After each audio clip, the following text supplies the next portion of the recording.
welcome to the Holistic Counselor Podcast, Fearfully and Wonderfully Made Human.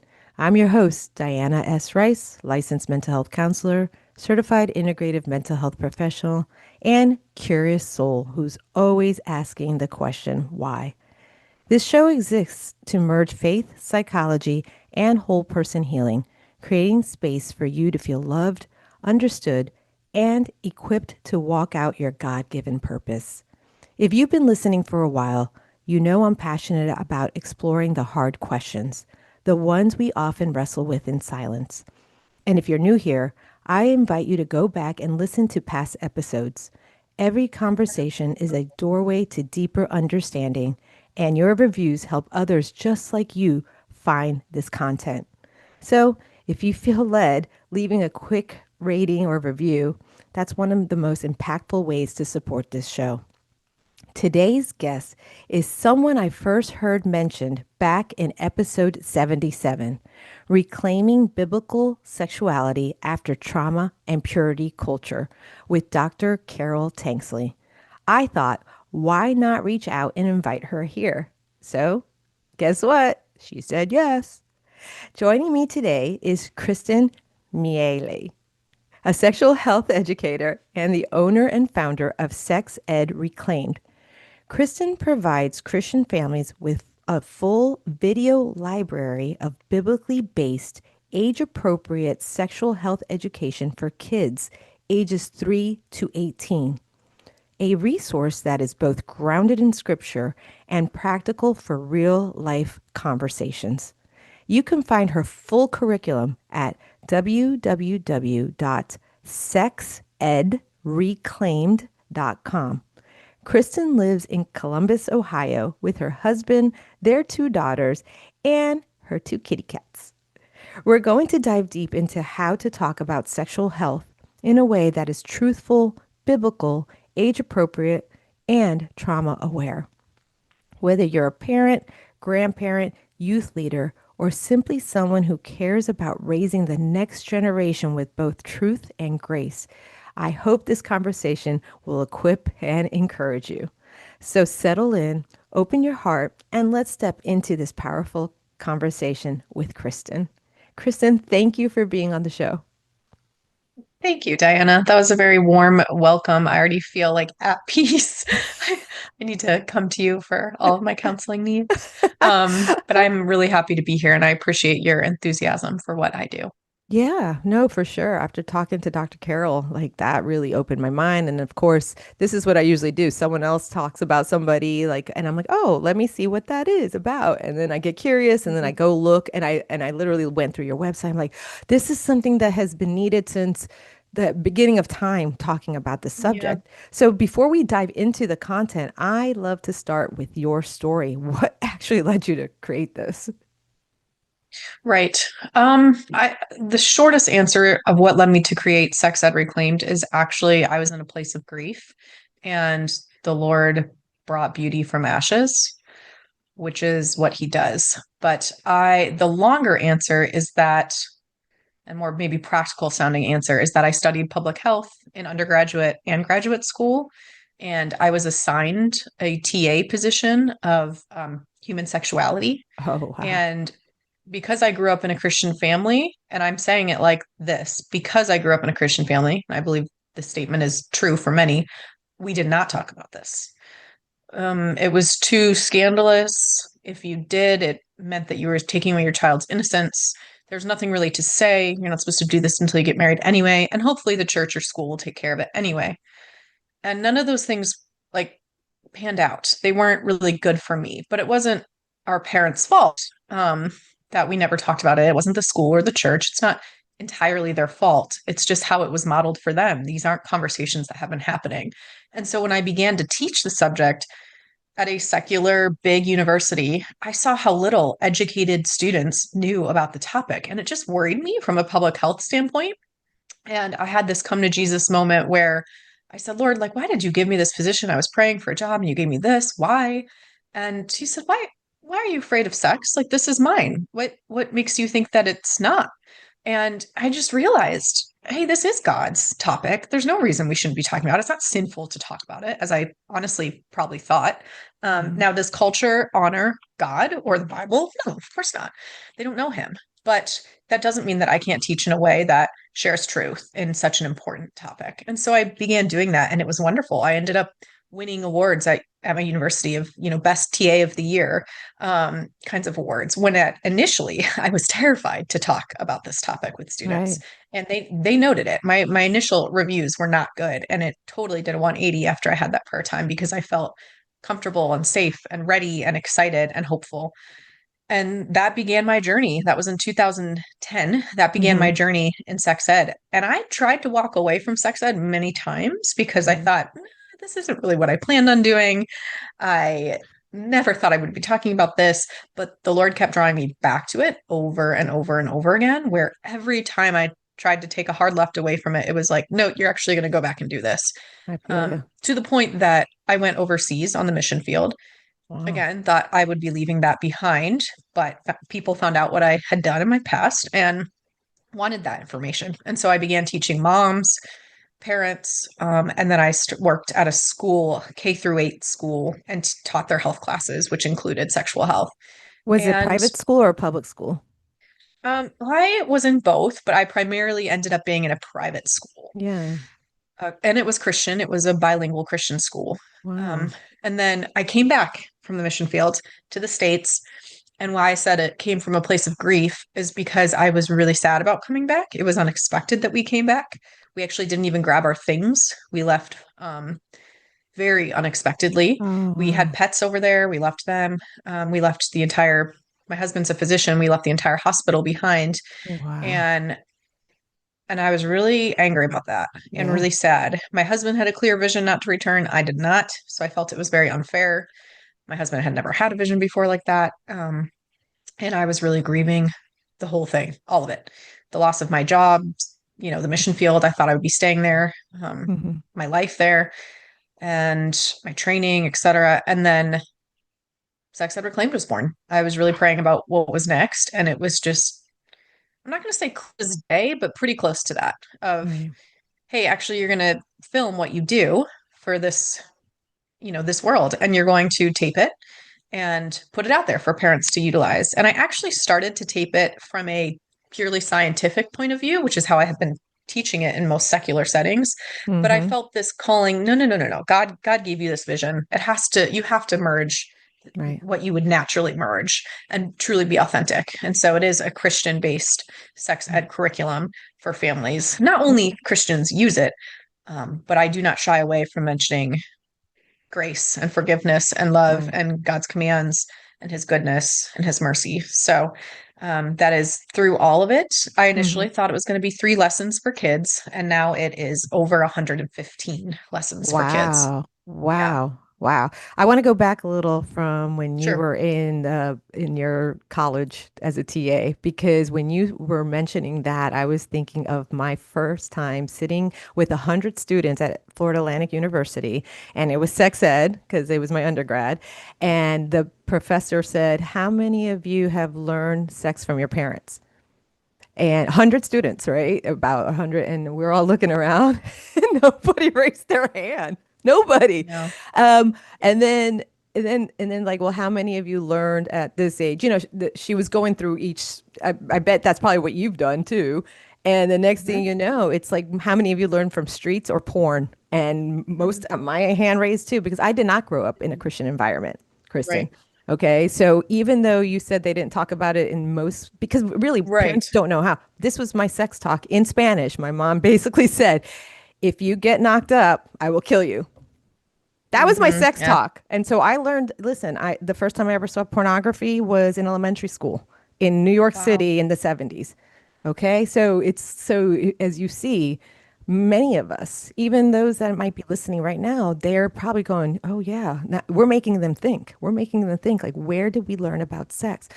And then I went into, I was also in the Catholic realm. And so sex wasn't talked about in that loving, godly, grace filled way like you're talking about, Kristen.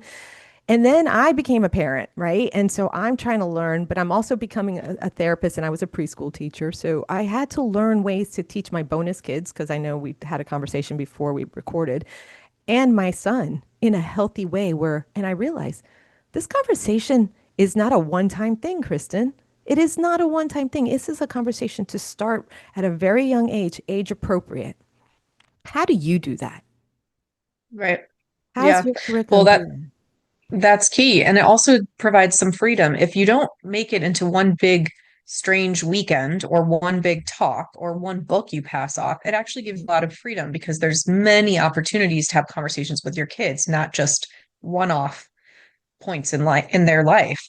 And Mm-hmm. so you start when they're little by simply naming their body parts. I know parents who struggle with this. It sounds Yes. simple, but they haven't looked into their own issues, if you will, like you were basically mentioning around where did I learn about sex? What do I think? Why does the word penis freak me out so much? She just said the word penis. Why am I weirded out by that? Mm-hmm. Why do I prefer to call it this slang term or that slang term? Mm-hmm. Well, it's because that's what you learned, and you have kind of inherited some stigmatized feelings around anatomy, and that's normal, but it's not good. And so actually taking time, one of the tips I give parents is to look into your own sex ed experiences first, your own trauma, because that might include trauma. Have you ever sought out counseling for trauma you experienced or went through? Have you talked about it with your spouse if you're married? Right? You have to look into yourself first before you can do this really well. So prayer, journaling, conversations, having a date night with your spouse where you really get into, hey, I know we kind of talked about what our sex ed experience was like, but I want to know more. I mean, I was married for almost a decade and I was finding out more about my spouse's kind of learnings when he was a kid, things he had never mentioned before. But as we sought counseling coming off the mission field, there was so much more that was coming up that was like, oh, and this happened, and this happened, and I saw this once. And it was like, wow, that really informed you. And you haven't realized it until you're in your mid 30s, but you don't realize it until you open your eyes, right, to it. And most people don't want to think about that. So No. it's easier to start when they're young. A, if you've looked into your own stuff first, but B, because they are so little, they don't have all of that inherited shame and stigma yet. And so naming their body parts, talking about safety, saying, hey, you're in the bath right now, you're taking a bath, doing a great job cleaning your body, but nobody else should be, seeing you naked. Or if somebody ever asked you to take off your clothes, what do you think you would do? Trying to find out, are they safe when they go to daycare, when they go to your parents' house or your sister's house or a neighbor's house? Are they safe? Have they ever seen Right. anything? Even if they're only 3 or 4, have they ever seen Right. anything? Has somebody ever taken pictures? Like telling them, hey, nobody should ever take pictures of you with your clothes off. You should never ask another kid to take your clothes off. When you play dress up, can you go change in the bathroom? Yes, like that's what's most safe for you.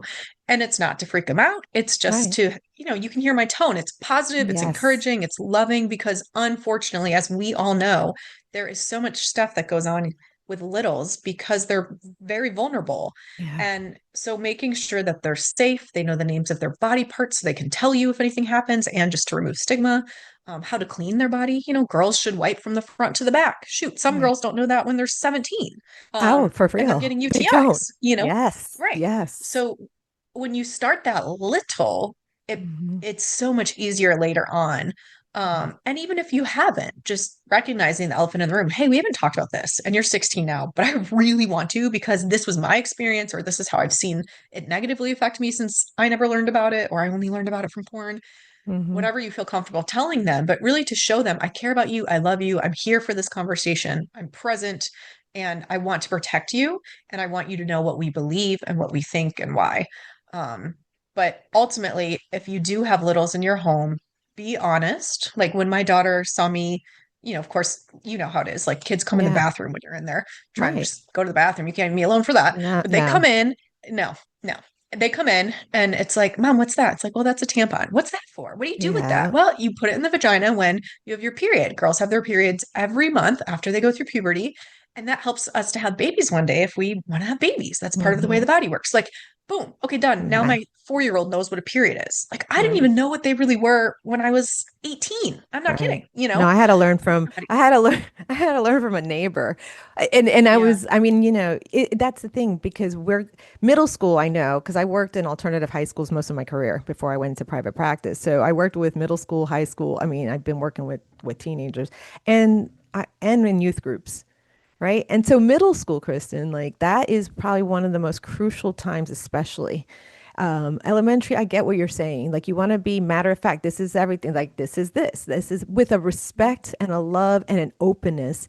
And that's the thing. Like a lot of parents, you're right, haven't dealt with their own interpersonal situation of how they learn these things. And so they pass it on to the next generation, or they put fear, or like you said, they let the school or the church tell them. And that's another thing that I saw with the purity culture, it was always like shame based, like scared, fear, shame, instead of the beautifulness that God, because when I read the word of God, it's a beautiful thing between human beings, supposed to be not this culture that we're being given on TikTok constantly, or the 24/7 sexualization of the human, or, we're in such a age right now of like, okay, everything's out there and we don't know what truth is anymore.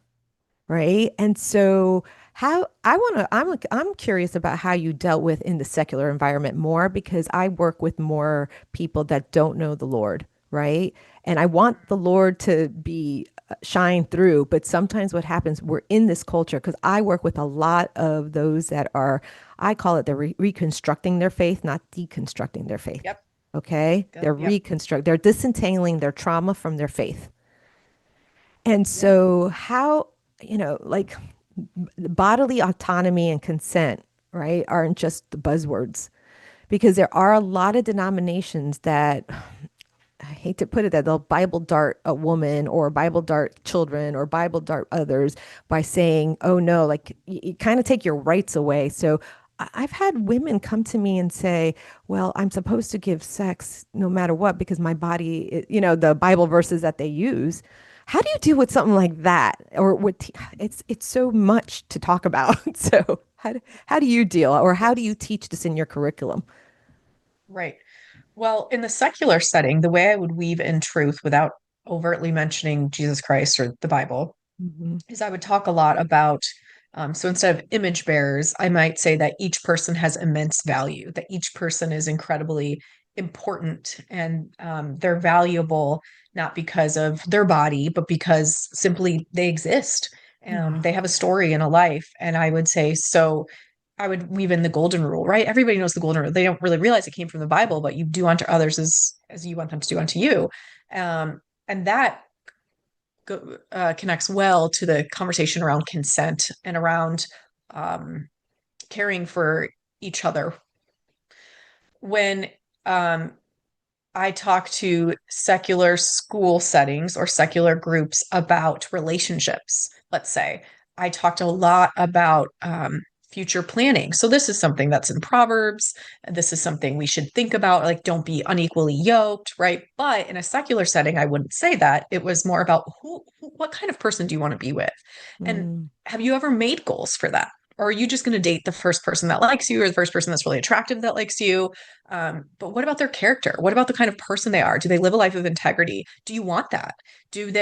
Are they extremely needy in the relationship? How would that bother you or would it not? What do they want out of the relationship? Do they want to have sex? And you're sure you don't? So then what are you going to do? Are you going to date this person anyway? When most likely there's probably an aspect of pressure, unless, for whatever reason, they are saying that, no, I'll commit to that with you as well. Like really engaging them on how are teens living out their values and how are they succumbing to some of the pressures of culture? Because we've all been there.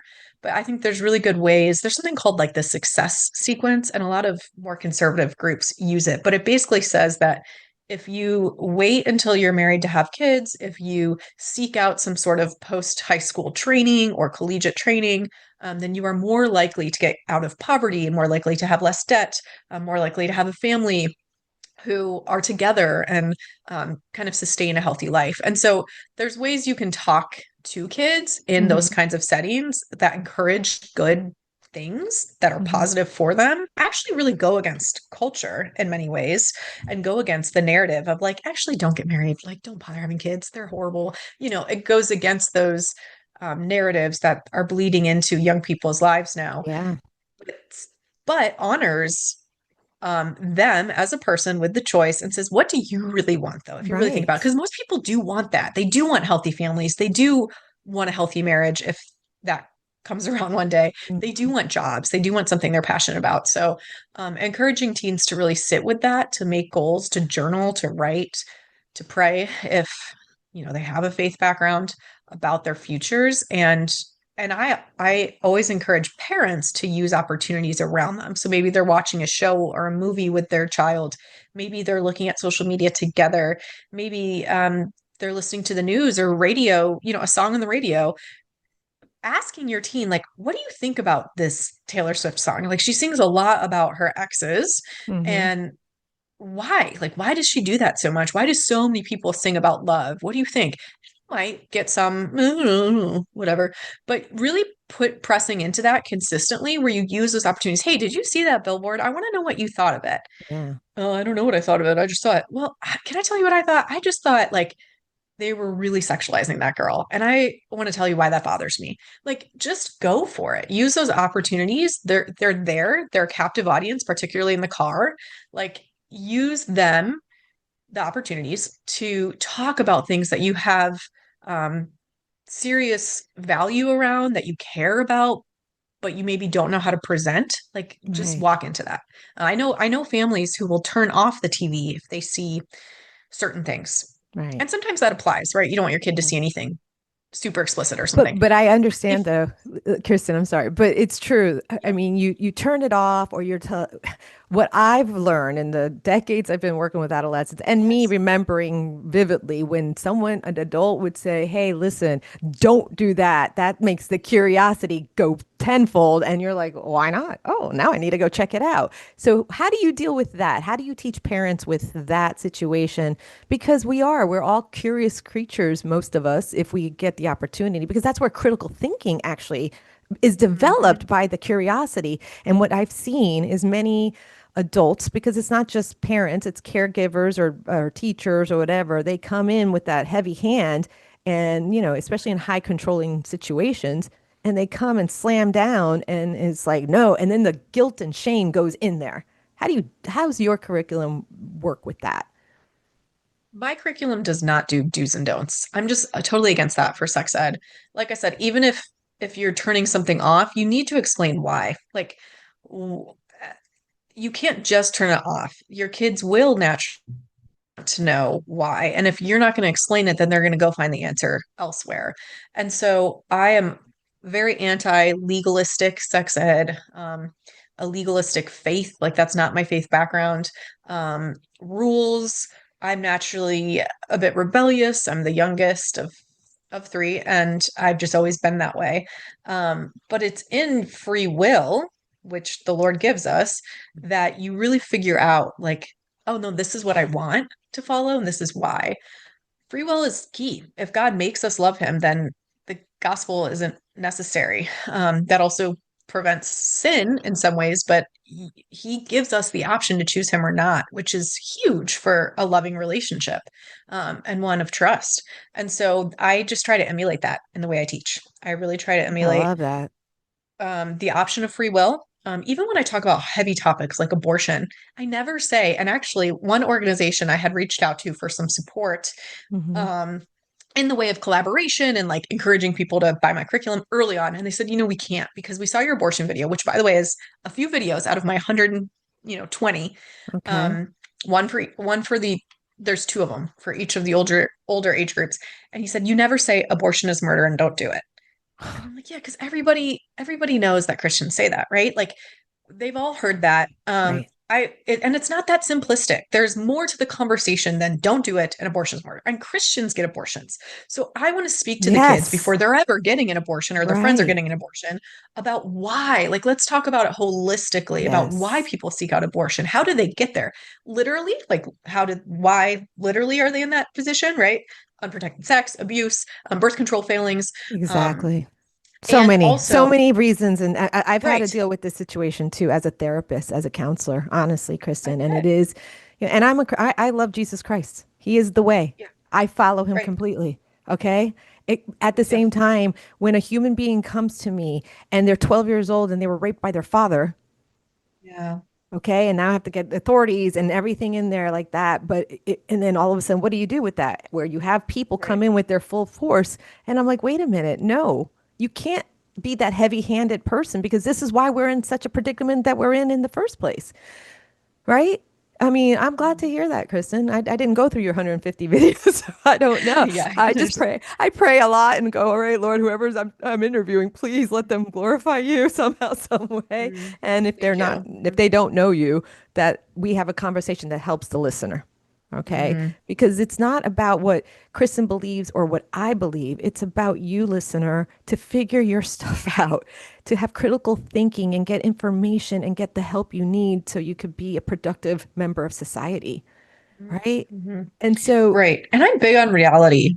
What's yeah, the reality? The reality is right. that people in that particular matter, they seek this out. They get these, they don't have the support. Christians too. And so even with my videos, it's like I sent those out to groups to be like, hey, Mm. what do you think about this? Like my video on what to do when somebody comes out to you. Not if, Wow. You when somebody have comes a out to you. video like that, Kristen? Of course, I have many videos like that. Wait, what And about it's like I sent masturbation? those to my, oh yeah, of Masturbation. You have a course. video on masturbation. Yeah, I can send them to you. Oh I my cover all word, of it because Kristen. good sex ed talks about everything. And that's why Everything. o- Yes. originally when I thought, oh, I'll just have a video about STIs, a video about pregnancy, a video about anatomy.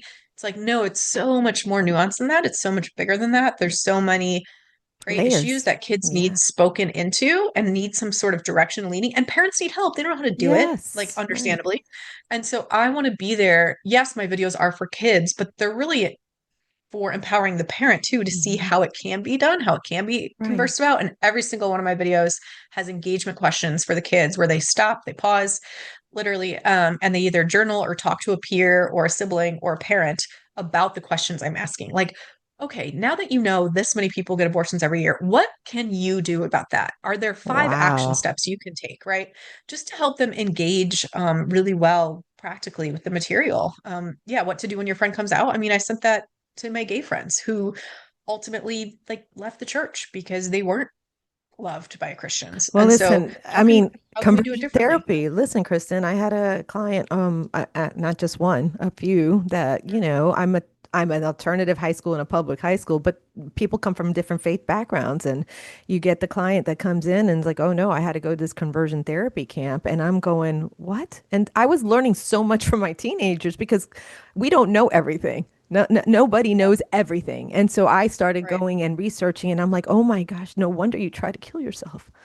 Hmm. Right? So things like that, just different things like that, where a girl comes in and all of a sudden she's 13 and she's got a boyfriend and they're, how do I put it without sounding so, because people are going to be like, oh, this is clean, but they were dry humping. I mean, how else do you put it? And she thought she got pregnant because she Yeah. didn't know. You see what Yeah. I'm saying, Kristen? Like these are the situations that, of course, you being in the educational field and me as a therapist working alternative, we hear these things, but you're right. Parents don't. Some of them get shocked. Some of them are like, no, this doesn't happen. Some of them have their own personal situation that they didn't deal with from their background and they've been hiding it or ignoring it, or they just don't know because this is what they were raised in. So they trust. Children trust the environment that they are surrounded is the village that raises them until they, and this is why I believe why we have angry teenagers in every generation. I don't care. Teenagers all of a sudden realize and they're like, my parents have been lying to me most of this time. And so then they go to their friends and then that's where they find out from TV, from the streets, from curiosity, from, and now with the cell phones and everything just right there 24/7 that they're able, Finsta. Some parents have no idea what I mean by Finsta. Yeah. Yeah. Right. And so what other, I mean, I can't believe like you touch these really deep sub. Good for you, Yeah. You have to. You Kristen. have to. If you Good. don't, somebody else will, Exactly. you You're going to know? learn it from the And it's streets. Yeah, it's not that I have all the answers. If you watch the videos, you'll see it's not like I'm giving you, I'm like I said, I'm not saying abortion is murder, don't do it. I'm Mm-hmm. not giving them a prescriptive answer for what they should do. Even in my birth control videos, there are people who disagree with birth control entirely or feel understandably that the hormones just impact them and we don't know the full impact of it. Fine, I get that. But I'm still going to give you the facts about what's out there, what the options are, why people seek it out. How can you make a plan? What do you want out of your future? Do you want kids or not? How are you going to prevent them if you don't? Like I want to give kids all the facts so that they can make an educated decision about Yeah. things in their futures and in their present. But also, I want to give them more of a full conversation around why things happen the way that they do, um, and Okay. how they can engage with that.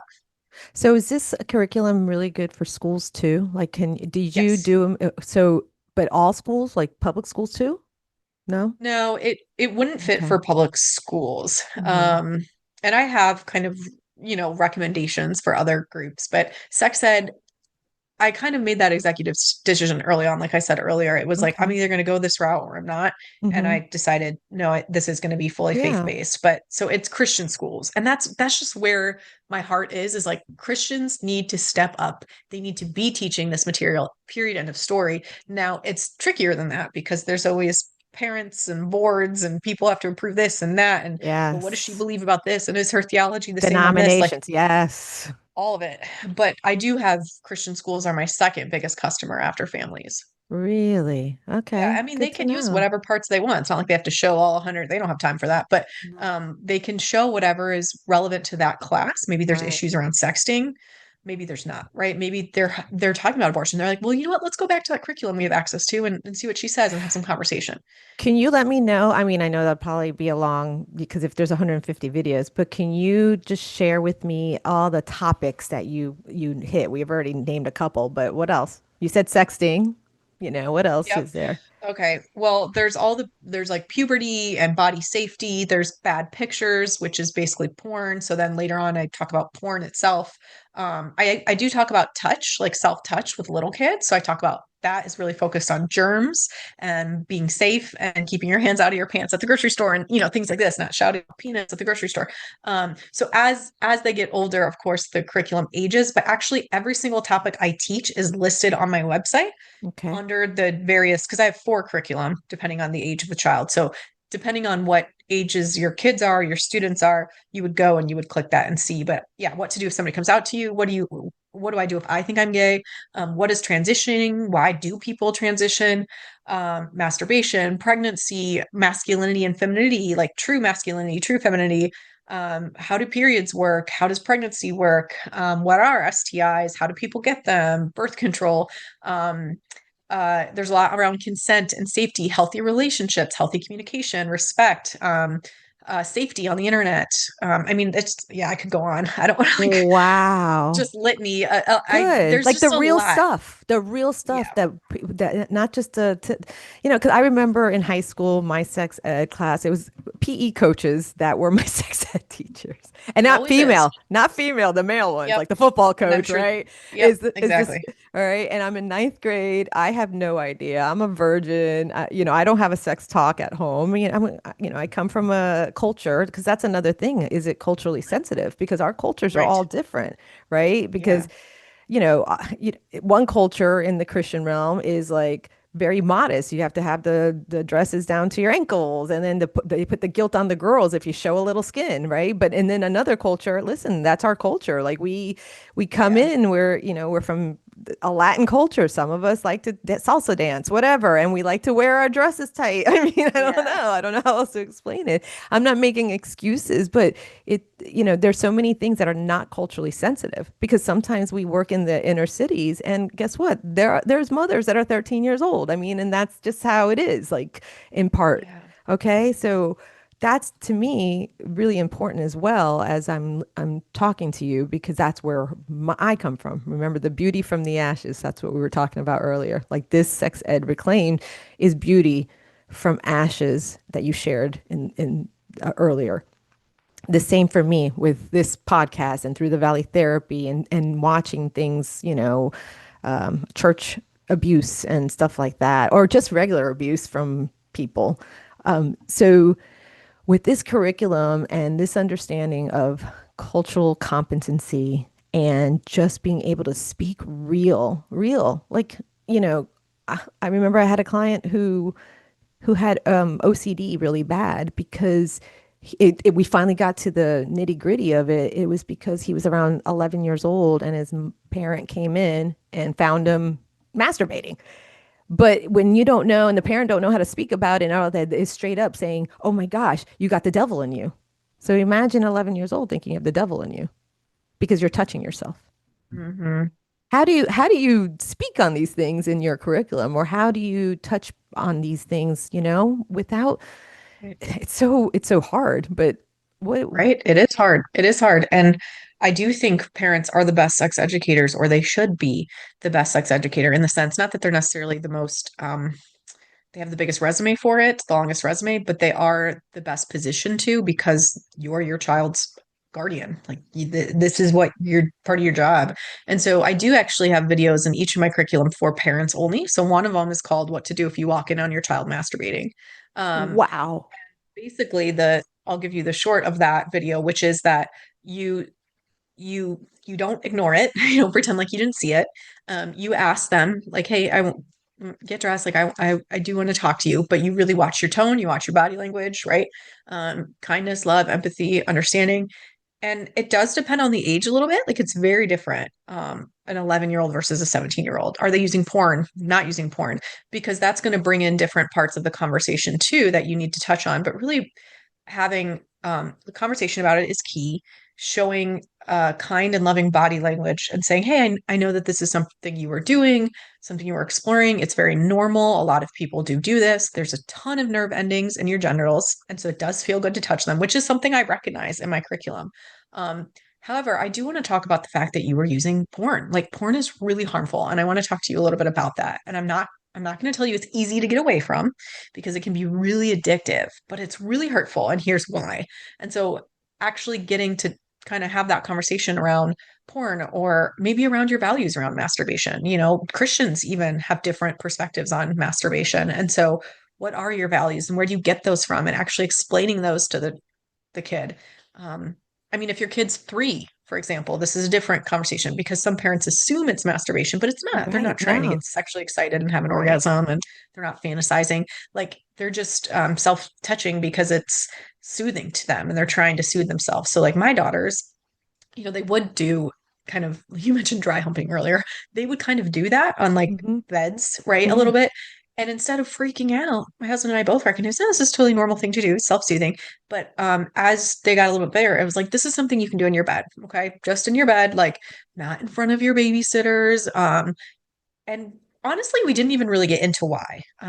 We weren't trying to make it a sexual thing when it wasn't to her, but just letting her know, like, never put your hands because you might have germs and dirty, like it Hmm. really making it age appropriate, but setting boundaries around when and where, for a little kid who's not trying to masturbate. They're just self-soothing Right. and knowing that it's going to fade out anyway. It's not going to be this continual problem And if it necessarily at all. is, and if it is a continual situation, then you just have to keep asking and checking because you never know if if it a Right. pre I mean, I guess because I'm a therapist who works with trauma, you know what I'm saying, Yes. right? It's like, how do you have a video on that of like, oh my Yeah. gosh, my kid, I just found out grandpa or uncle or whatever Something. situation Yeah. happened.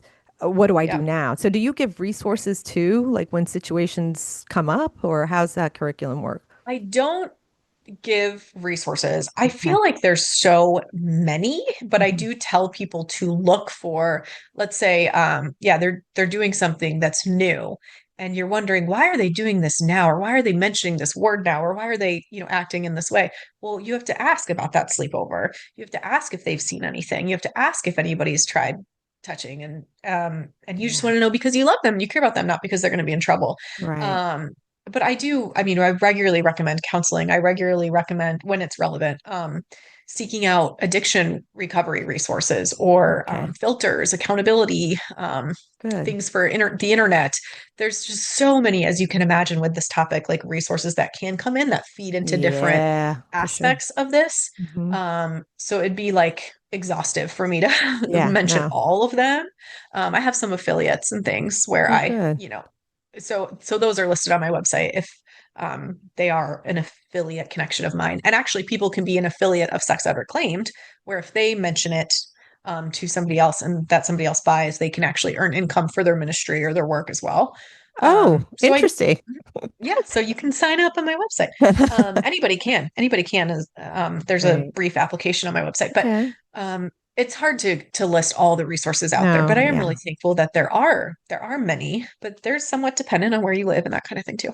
Yeah, it sounds like your curriculum has a lot of science behind it. Like you literally talk logical science, Yeah. not fiction stuff and not feels emotional stuff. You have the emotion, but you know what I'm talking about because Hmm. that's the thing. Like it sounds like you might have statistics in there or you've done the research of going, no, these are the situations that have come up in our society and culture, and this is the reality, people. And how are we going to move forward in a culture that keeps ignoring things? And now we're going to do it in a beautiful, loving way, Christ-centered way, which is, that's the thing. There was so much, I know for me sexually, there was a lot of confusion, shame, guilt, just so many things. And there was a time where I was a atheist and went into off the deep end. And then I realized like I didn't have counseling.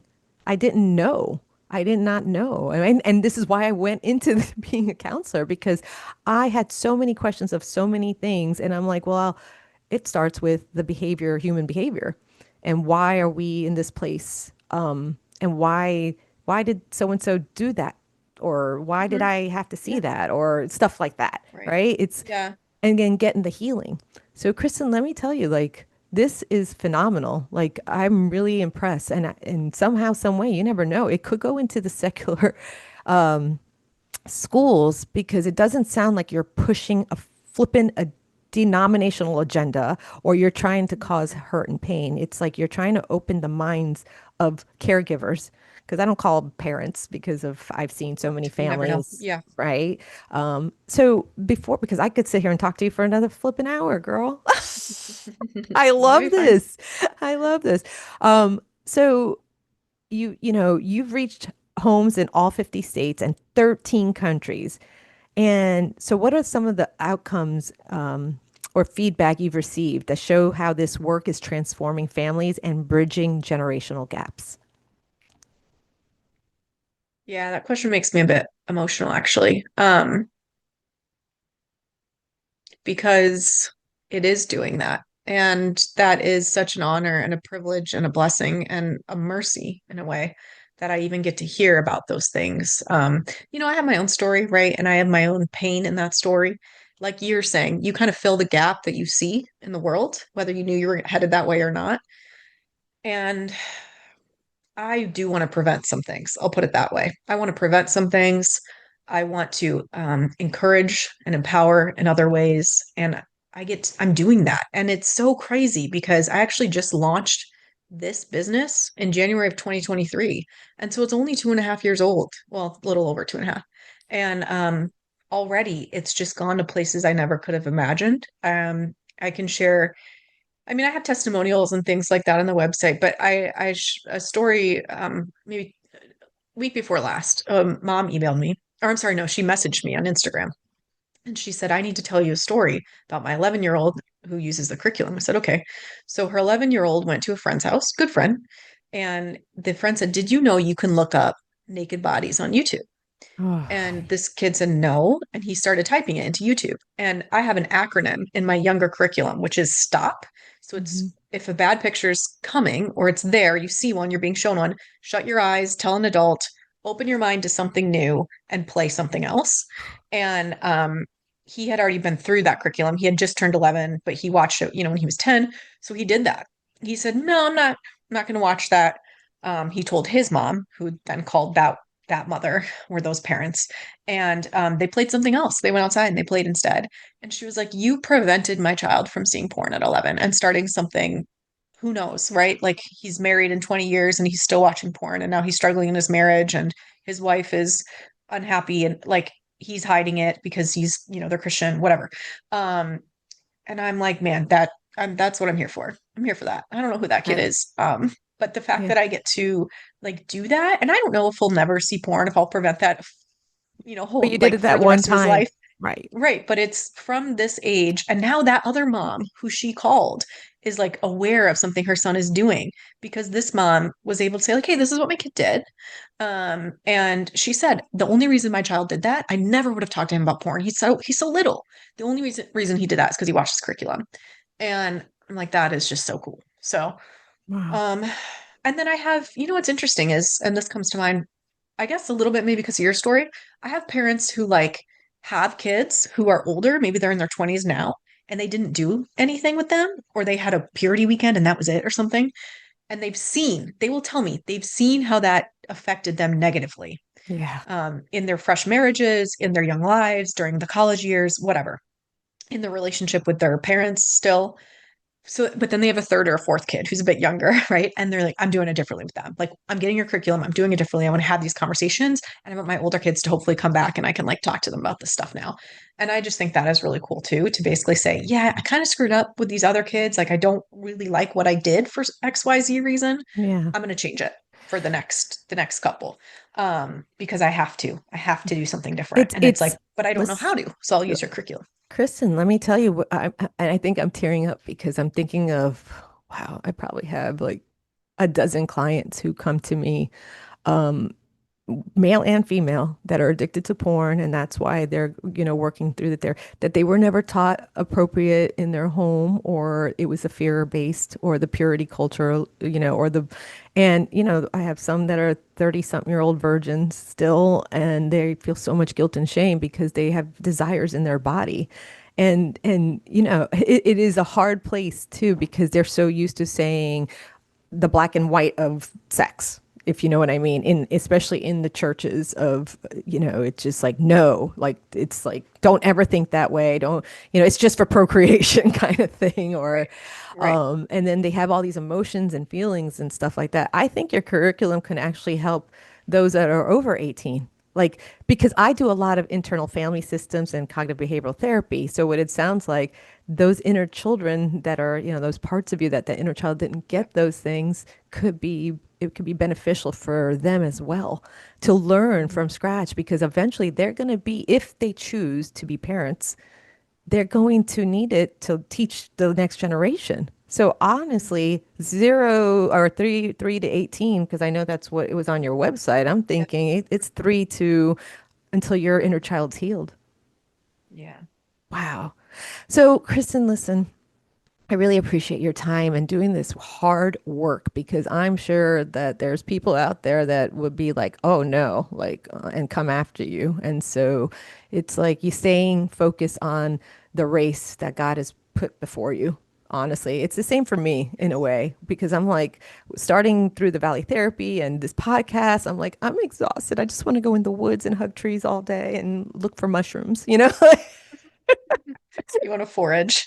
I want to forage and just love on my kids and grandkids, and sort of want Little House on the Prairie in a way, Yeah. in a way. Yeah. But I guess to return to innocence is the thing, because innocence is being lost in such an early age. What I've noticed in the last 20 years is that, like, those that are in ninth grade mentality is in fourth grade now. Like, fourth graders are doing things that I Mm, remember seeing in ninth grade. You know what I mean? When I was working with adolescents yeah. 20 years ago, and it's because of the devices. And Right. honestly, some parents are so busy, or say like a single immigrant mother or father that just is working, and their kids are, Yeah. like, I think your curriculum can help a lot of humans. I think my kids are going, oh no, she's gonna come after all the grandkids now. I'm like, yep, guess what? It's time for abuelita's lesson today. Yeah. We're all coming Yeah. in. Yeah. Anyway, They love so abuelita though. uh, yeah, So they it's do. perfect. I love, Yeah. yes, yeah. All right, so Kristen, let me ask one final encouragement or resource or quote you would love to leave with our listeners before we say goodbye.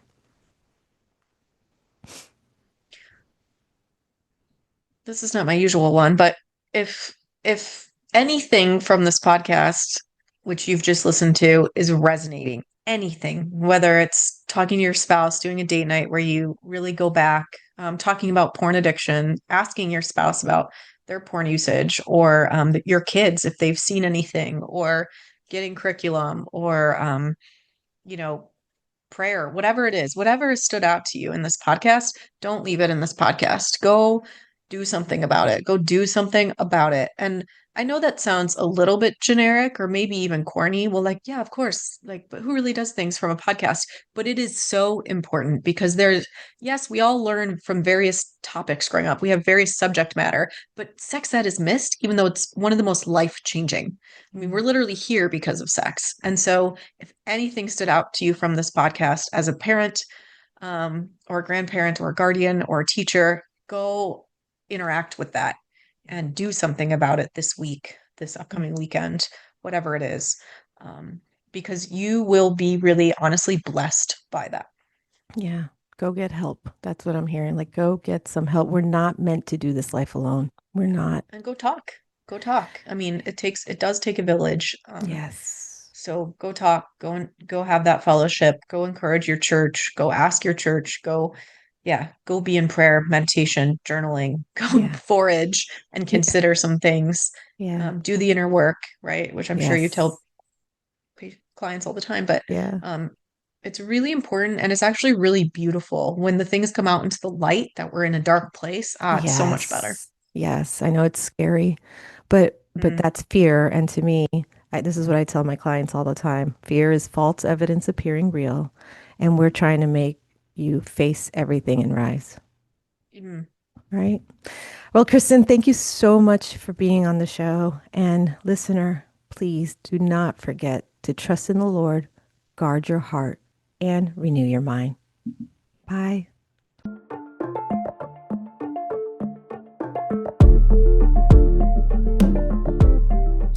And now for the disclaimer to make sure you understand that you are responsible for you. The content provided on the Holistic Counselor podcast is for entertainment and informational purposes only and is not intended as a substitute for professional medical advice, diagnosis, or treatment. Always seek the advice of your physician or other qualified mental health provider with any questions you may have regarding a medical or mental condition. Never disregard professional medical advice or delay seeking it because of something you have heard on this podcast. The views expressed on this podcast are my personal opinions and do not represent the views of any professional organizations with which I am affiliated. Call your doctor, 911, or 988 immediately if you have a medical emergency. The Holistic Counselor podcast does not recommend or endorse any specific tests, physicians, products, procedures, opinions, or other information that may be mentioned on the podcast. Reliance on any information provided by the Holistic Counselor podcast, guests appearing on the podcast at the invitation of the Holistic Counselor podcast, or other listeners to the podcast is solely at your own risk. Confidentiality notice. If you engage with the Holistic Counselor podcast by commenting or posting and are a client, please be aware that you may be revealing information that could compromise your confidentiality. Please remember that disclosing your identity or personal details can be linked to your clinical material. As a therapist, I am bound by confidentiality and will not respond to any disclosures of this type on this podcast. I am committed to upholding the ethics and confidentiality of the therapeutic relationship, which extends to all forms of communication in accordance with the laws and professional guidelines that govern mental health professionals. I want you to know that your privacy is of utmost importance, and you are responsible for protecting it when interacting on this platform or any other public forum. Thank you.